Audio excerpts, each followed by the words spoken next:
అప్పట్లో ఈ ఇండస్ట్రీ ఎలా ఉండేది సార్? అంటే సినిమా మార్కెటింగ్ పరంగా కావచ్చు, టాప్ హీరోస్‌ని సినిమాలు చేయడానికి కన్విన్స్ చేసే విధానం కావచ్చు, మీ డైరెక్టర్స్ మధ్యలో ఉండే ఆ పోటీతత్వం కావచ్చు.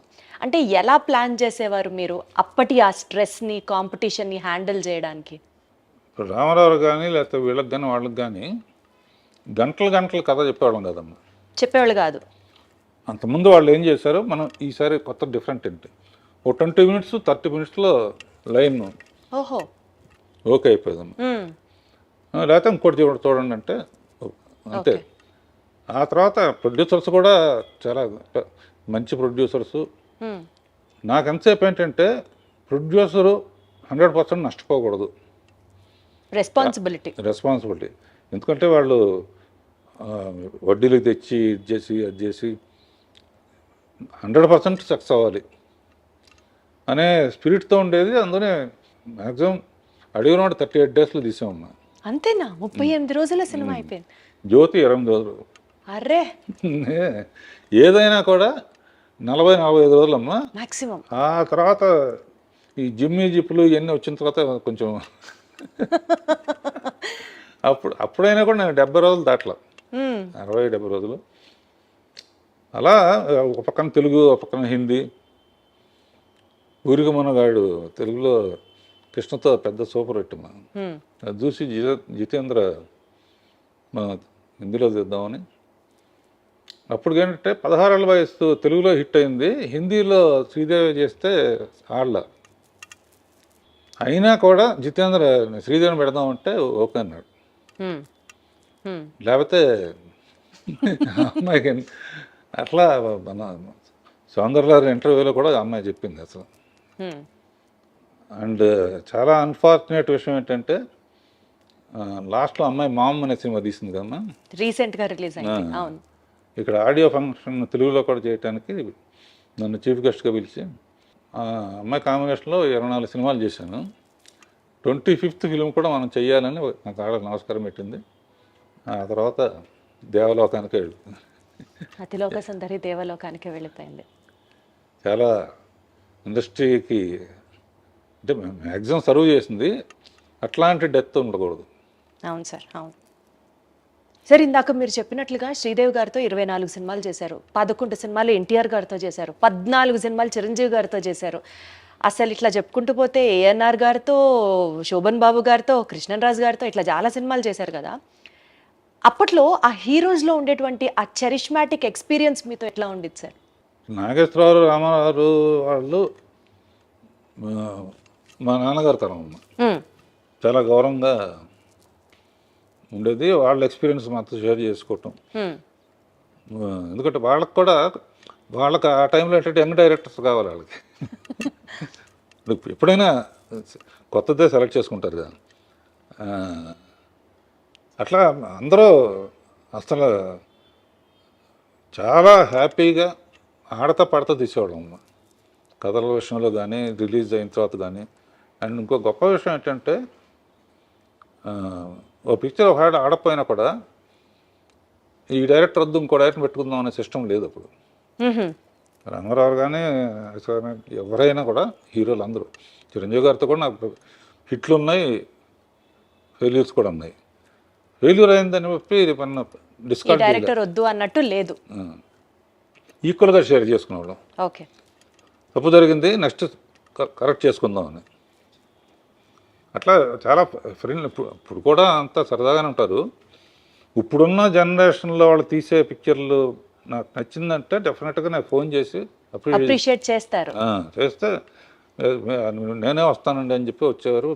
అప్పుడప్పుడు డైరెక్టర్స్ అందరం కలిసి ఈ బ్యాచ్ డైరెక్టర్స్ అందరూ మా ఇంట్లో పార్టీ చేసుకుంటా ఉంటున్నాం. అబ్బో, అదే అడగబోతున్నాను. అంటే డైరెక్టర్స్ ఇప్పటి వాళ్ళని మీరు అప్రిషియేట్ చేయడమో చాలా పెద్ద విషయం. ఇందాక మీరు అన్నట్లు 3 తరాల హీరోలని మీరు ఇంట్రడ్యూస్ చేశారనుకోవచ్చు, వాళ్ళతో కలిసి చేశారనుకోవచ్చు. ఎన్టీఆర్ గారి దగ్గర నుంచి, ఏఎన్ఆర్ గారి దగ్గర నుంచి ఇట్లా చెప్పుకుంటూ పోతే జనరేషన్స్ వైజ్ సినిమాలన్నీ మీరు చేశారు ఆ హీరోలతో. ఆ జనరేషన్ గ్యాప్కి మీరు ఎలా అడ్జస్ట్ అయ్యేవారు రాఘవేంద్రరావు గారు? ఎలా హ్యాండిల్ చేసేవారు? వాళ్ళతో ఫ్రెండ్లీగా ఉండేవాడు. వాళ్ళ మెయిన్గా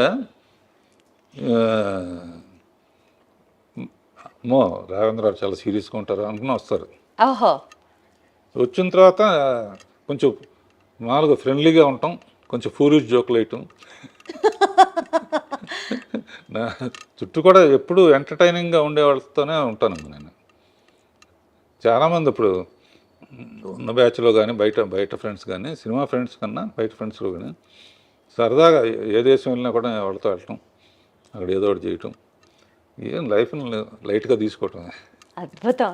అంటే మిమ్మల్ని ఇంట్రడ్యూస్ చేస్తున్నాను అని కొంచెం ఆ భయము, ఆ బెరుకు నాకు కూడా ఉండింది. భయపడుతూ వచ్చాను, చాలా తక్కువ మాట్లాడతారు అనుకుంటా. కానీ కెమెరా సాక్షిగా చెప్తున్నాను, సార్ని కలిసిన తర్వాత అసలు ఇంటర్వ్యూ ఎంత జాయ్ఫుల్గా, హ్యాపీగా, అసలు నాకు ఇప్పుడు టెన్షనే లేదు రాఘవేంద్రరావు గారు. స్ట్రెస్ అంతా పోయింది, ప్రశాంతంగా మాట్లాడుతున్నట్టుంది మీతో. మెయిన్గానమ్మా ఇప్పుడు మనకు సామెత ఉంది కదమ్మా, కొత్త నీరు వస్తే పాత నీరు వెళ్ళిపోతుందని. నేను ఒక స్టేజ్లో అవును కొత్త తరం వచ్చినప్పుడు మనం సైడ్ ఇవ్వాల్సిందే, ఆపలేం కదా, ఆపాల్సిన అవసరం కూడా లేదు. మనకు డైరెక్షన్ తప్ప ఇంకేం తెలియదు. బిఏకి పెద్ద ఉద్యోగం రాదు. నెక్స్ట్ తెలిసింది ఏంటి అని ఆలోచిస్తే డ్రైవింగ్ తెలుసు. చాలా రిచ్ మ్యాన్ దగ్గర డ్రైవర్గా పనికొస్తాను తప్ప డైరెక్షన్ తప్ప ఏమీ తెలియదు. అప్పుడు ఆలోచించి అప్పుడే రామోజీరావు ఈటీవీ అన్నీ పెట్టారు. సీరియల్స్ చేసి శిష్యులకు అప్పచెప్పి రష్ చూసి అప్పుడప్పుడు షూటింగ్ దగ్గరికి వెళ్ళి మ్యూజిక్ చేసి సినిమాలాగానే ఉంటుంది అని శాంతినివాసం అని మొదలుపెట్టి రాజమౌళిని డైరెక్టర్గా పెట్టాము. ఓ, అలా మీరే ఇంట్రడ్యూస్ చేశారా? అంతకుముందు నాకు చంద్రబాబు గారు ఎలక్ట్రానిక్ మీడియా అడ్వైజర్గా నాకు అవకాశం ఇచ్చినప్పుడు రాజమౌళి, ముళ్ళపూడి వర, గంగరాజు వీళ్ళందరూ కూడా యాడ్స్ చేసేవాళ్ళు సోషల్ అవేర్నెస్ కోసం. అద్భుతంగా చేసేవాడు రాజమౌళి. అప్పుడు శాంతినివాసం కథ అనుకుంటే అతనే మొత్తం కథని అవుట్లైన్ చెప్పాను. అతను 1000 ఎపిసోడ్లకు సరిపడా. సో అప్పుడప్పుడు చెట్టుకు వెళ్ళేవాడిని. నేను అనుకున్న చెప్పిన తర్వాత రష్ వచ్చిన తర్వాత చూస్తే నేను చెప్పిన దానికన్నా బాగా తీసేవాడు. సో అక్కడి నుంచి ఇక కాన్ఫరెన్స్ వచ్చి స్టూడెంట్ నెంబర్ 1కి నేను పర్యవేక్షణ చేసి తన డైరెక్టర్గా పెట్టారు. పెట్టినప్పుడు ఊరినే అతను సక్సెస్ఫుల్గా 2-3 సినిమాలు అయిన తర్వాత ఆర్కే నుంచి వచ్చావు కదా, నీకు ఎప్పుడు వీలుంటే డబ్బులతో నాకు పని లేదు, నీకు ఎప్పుడు వీలుంటే అప్పుడు నాకు కూడా ఒకటి చేయంటే ఆఖరికి బాహుబలి అని గిఫ్ట్గా ఇచ్చాడనమాట. నేను మా అల్లుళ్ళు కలిసి తీసాం. సో ఇప్పుడు అంటే ఇప్పుడు సరే ఆ తరం అయిపోయింది. సీరియస్ తరం ఇప్పటికీ జరుగుతుందమ్మా. 25 ఏళ్ళ నుంచి 20 ఏళ్ళు మాట్లాడలేదు, మీ అందరూ తెలుసు. అవును, సౌందర్యలహరిలోనే ఫస్ట్ మాట్లాడింది. నా నమ్మకం ఏంటంటమ్మా, డైరెక్టర్గా నా జర్నీ ఇంతకాలం ఇంత స్ట్రాంగ్గా ఉండడానికి కారణం అండ్ నా ప్రొడ్యూసర్లకి, ఆర్టిస్టులకి, టెక్నీషియన్స్కి, డిస్ట్రిబ్యూటర్స్కి, థియేటర్ యాజమాన్యానికి అండ్ ప్రేక్షక లోకానికి వీళ్ళందరికీ మనస్ఫూర్తిగా థ్యాంక్స్ చెప్తున్నాను. వాళ్ళు లేకపోతే నా ఈ సక్సెస్కి అర్థం లేదు. అండ్ ముఖ్యంగా పర్టికులర్గా నేను వాళ్ళ ఇంత సక్సెస్ఫుల్గా ఉండటానికి రీజన్ ఏంటంటే మంచి ముహూర్తం ఏంటంటే పూజ్యులు విశ్వకేత నట సార్వభౌమ ఎన్టీ రామారావు గారితో అడవిరాముడు చిత్రంతో నా జర్నీ కమర్షియల్ డైరెక్టర్గా స్టార్ట్ అయిందమ్మా. ఫస్ట్ టైం ఆడిటోరియంలో అడవిరాముడిలో అంతకుముందు రామారావు కనపడితే పూలు వేయటం, కొబ్బరి హారతలు ఇవ్వటం ఉండేది. ఫస్ట్ టైం ఆర్ఎస్కోబాయ్ పాటకి డబ్బులు వేయటం మొదలుపెట్టారు. అదొక రికార్డు.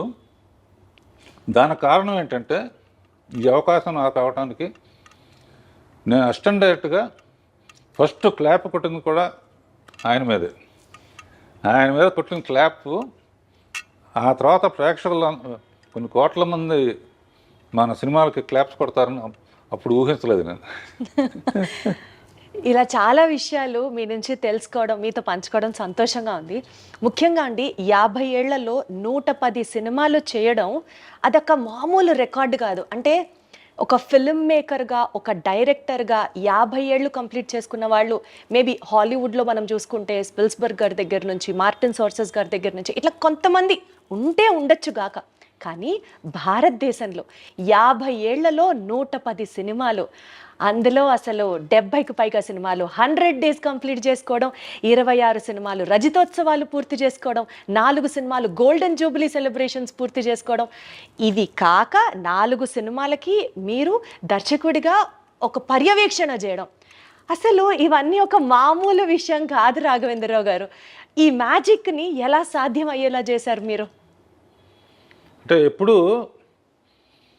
ప్రతి ఫీల్డ్లోనూ కాంపిటీషన్ స్పిరిట్ ఉండాలమ్మా. నాకు అసిస్టెంట్ డైరెక్టర్గా ఉన్నప్పటి నుంచే, అసిస్టెంట్ డైరెక్టర్ ముందు కాలేజీలో ఉన్నప్పుడు కూడా ఏంటంటే మెడ్రాస్లో ఉండేవాళ్ళం. కాలేజీకి పుస్తకాలకి ఇచ్చిన డబ్బుని సినిమాల కోసం, తెగ సినిమాలు చూడటం కోసం ఖర్చు పెట్టేవాడిని. మా ఫ్రెండ్ పుస్తకాలతో చదివి పాస్ అయ్యాను. మా ఫ్రెండ్ ఏమో 3 సార్లు తప్పాడు. అలా చూసి నడిచి మౌంట్ రోడ్ నుంచి నడిచి వస్తూ ఉంటే ఈ షాట్ ఎట్లా తీశారు, ఈ షాట్ ఎట్లా తీశారు, మనం అయితే ఎలా తీయాలి అనే ప్యాషన్ విపరీతంగా ఉండేదమ్మా. అప్పుడు మా నాన్నగారు కూడా డైరెక్టరు. ఆ తర్వాత ఆయన చాలా సక్సెస్ఫుల్గా ప్రేమ్ నగర్ ఇవన్నీ చేశారు. మా సొంత ప్రొడక్షన్స్ ప్రకాష్ ప్రొడక్షన్స్ అని ఉండేది, దానికి ఎంబ్లమ్ లైట్ హౌస్ అనమాట. సొంతంగా తీసిన సినిమాలు చాలా అడ్వాన్స్ ఐడియాగా తీసేవారు ఆయన. అందుకనే మొత్తం పోయింది డబ్బు. డైరెక్టర్ ఆలోచనలు ఎలా ఉంటాయంటే కంపారిజన్స్తో ఉంటాయి. ప్రకాష్ ప్రొడక్షన్స్ లైట్ హౌస్లో బల్బు ఆరిపోయింది, నేను మళ్ళీ డైరెక్టర్ అయ్యి ఆ బల్బు వెలిగించాలి అనే ఒక ఛాలెంజ్ తీసుకున్నామా. ఛాలెంజ్ తీసుకుని ఫస్ట్ పిక్చర్ పాండవనస్తం కమలాకర్ కామేశ్వరతో చేసి, తర్వాత నాన్నగారి దగ్గర ఎక్కువ చేశాను. విమోచన్ గారి దగ్గర ఒకటి చేశాను. నాన్నగారి దగ్గర సెక్షనే చాలా ఉపయోగపడింది. నాన్నగారితో స్త్రీ జన్మ ఇది తీస్తున్నప్పుడు రామానాయుడు గారు, నాన్నగారు ప్రేమనగర్ కనెక్షన్స్తో నేను మ్యూజిక్ విషయంలో కానీ, ఈ విషయంలో కానీ నా యాక్టివిటీసు ఇవన్నీ చూసి, రాఘవేంద్రరావు ఫస్ట్ డైరెక్షన్ నాకే చేయాలి నువ్వు అని చెప్పారు. చెబితే మా ఫాదర్ ఏమన్నారంటే ఇంకొంచెం ఎక్స్పీరియన్స్ ఉంటే బెటర్ అని చెప్పి అలా పాపం. అందుకనే సౌందర్యలహరిలో ఫస్ట్ నేను నాయుడు గారితోనే స్టార్ట్ చేశాను. ఆ తర్వాత యాక్చువల్గా మా ఫ్రెండ్స్ చాలా కేసీపీ లిమిటెడ్ అని దాని తాలూకు కొంచెం బాగా రిచ్ పీపుల్, బాగా క్లోజ్గా ఉండేవాళ్ళం. వాళ్ళు ఒక రోజు రాఘవేంద్ర సినిమా తీద్దామన్నారు. తీద్దామంటే నేను అందరిలాగా ఎందుకు, శ్యామ్ బెనగల్ వాళ్ళలాగా మంచి ఆర్ట్ ఫిల్మ్ తీయాలి, ₹1,00,000 తీసి రికార్డు చేయాలి, కొత్త ఆర్టిస్టులు ఎవరికి డబ్బులు ఇవ్వటం లేదు, ఎవరు ఫుడ్ వాళ్ళు తెచ్చుకోవాలి, ఇటువంటి పిచ్చి ఆలోచనలతో వాళ్ళకి చెబితే ₹1,00,000 సినిమా కాదు, కాస్ట్లీ సినిమా తీయాలి, ఫస్ట్ పిక్చర్తోనే జగపతితో పోటీ పడాలి, రామానాయుడు గారితో పోటీ పడాలి. సో ఒక డైరెక్టర్గా అది డిఫైనింగ్ మూమెంట్ అనమాట. అసిస్టెంట్ డైరెక్టర్ నుంచి డైరెక్టర్గా ఆ ఛాలెంజ్ని యాక్సెప్ట్ చేస్తూ అప్పటి పరిస్థితులకు తగ్గట్టుగా వండర్ఫుల్ అండి. నేను ఏం చేస్తానో ఎలా తీస్తానో కూడా నా మీద నమ్మకంతో ఇచ్చిన ప్రొడ్యూసర్స్ మొట్టమొదట ఇచ్చిన వాళ్ళకి మర్చిపోకూడదు కదమ్మా. సార్ ఆ హంబుల్ క్వాలిటీ ఎన్ని జనరేషన్స్ మీ నుంచి నేర్చుకున్నా సరే ఇంకా చాలా తక్కువే అవుతుంది. అది మే 2, 1977 టాలీవుడ్కి ఒక గొప్ప దర్శకుడు పరిచయం అయిన రోజు. బాబు సినిమా రిలీజ్ వెనకాల ఒక కథ ఉంది అని విన్నాము. అంటే మీరు ముహూర్త బలాన్ని గట్టిగా నమ్ముతారని, ఆ ముహూర్తానికి ఆ సినిమాని విడుదల చేయాలి, కానీ అప్పట్లో కాబట్టి కరెంటు కోతలు అవి ఉంటూ ఉంటాయి, సో టైంకి రిలీజ్ చేయలేకపోతున్నాము అని చెప్పి మీరు ఒక పోస్టర్ వేసి అందరికీ పంచారట. సో ఆ ఎక్స్పీరియన్స్ని గుర్తు చేస్తూ ఆ టైంలో ఎలాంటి సవాళ్ళని ఎదుర్కొన్నారు రాఘవేంద్రరావు గారు మీరు? అంటే ఒకటమ్మా, ఏప్రిల్ 28 మే 2 ఒకటి, మే 9 ఒకటి. ఈ 3 సెన్సేషనల్. బాబు కూడా 28 రిలీజ్ అవ్వాల్సిందే, మే 2కి వచ్చింది. ఓకే. అడవి రాముడు April 28 super duper hit. Baahubali April 28 2 అరే సూపర్ డూపర్ హిట్. వండర్ఫుల్. మే 2 నా ఫస్ట్ పిక్చరు. మే 2 అమరావతికి మళ్ళీ పుట్టినరోజు. అంటే మనం బెదవాడాలం కనుక ఖచ్చితంగా అమరావతితో కనెక్ట్ అవుతాం. రైట్. మే 9 రేపు one of my Jagadeka Veerudu Athiloka Sundari మా అందరి ఫేవరెట్ సినిమా రిలీజ్ అవుతుంది అప్పుడు కూడా. సో ఈ 3 డేట్స్ గోల్డెన్ మెమరీస్ ఉంటాయమ్మా. అండ్ ఎప్పటి నుంచో నాకు ఈటీ చూసినప్పటి నుంచి ఫ్యాంటసీ సినిమా తీయాలని, ఫస్ట్ ఫ్యాంటసీ సినిమా డైరెక్ట్గా కొన్ని కేవరెడ్డి గారు 1-2 తీశారు, కానీ యాక్చువల్ ఫ్యాంటసీగా అక్కడి నుంచి రావటం అది అంటే అది క్రెడిట్ అనుకోవట్లేదు. రైటర్ చక్రవర్తి ఐడియా చెప్పాడు, తర్వాత జంజాల గారు, ఎండమూరి వీరేంద్రనాథ్, విజయేంద్ర ప్రసాద్, మేమందరం కలిసి అది తీసాం. రేపు 9వ తారీఖు నాకన్నా మా టీం అందరూ ఉత్సాహంగా ఉన్నారన్నమాట. అసలు మేమందరం ఫ్రెండ్స్ ప్లాన్ చేసేసుకున్నాము అక్కడ కేక్ కటింగ్కి, అక్కడ అసలు ఫుల్ హడావిడి చేయడానికి.